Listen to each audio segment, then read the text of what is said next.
Kechirasiz. Siz meni chaqirdingizmi? Assalomu alaykum. Siz Hayotmisiz? Ha, men. Sizga bir xat olib kelgandim. Nima? Qamoqxonada hamshira bo'lib ishlayman. Sizni Charos degan dugoningiz bor-a? Ha? Sizga xat berib yuborgandi. Charosdanmi? Aha. Hayot. Salom. Men yaxshiman. O'zing yaxshimisan? Biram seni sog'indimki.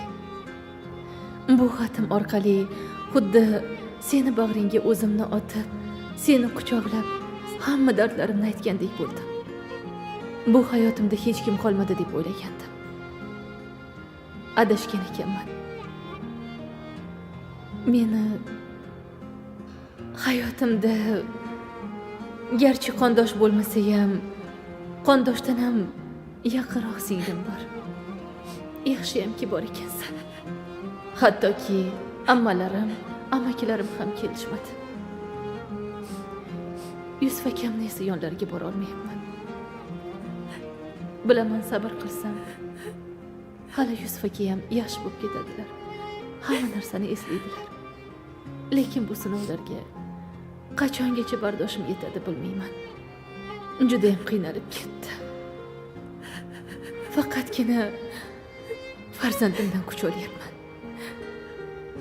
Kundan kunga sinovlar og'irlashib ketyapti.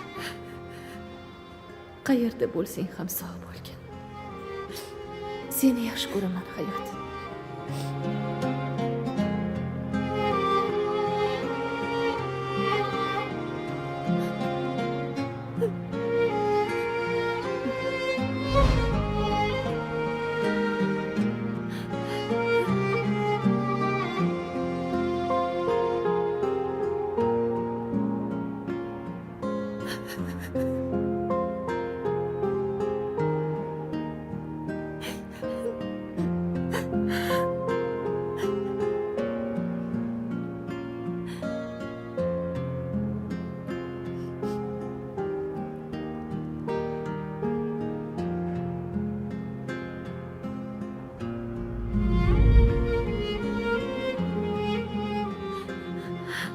Sizni quchoqlasam maylimi?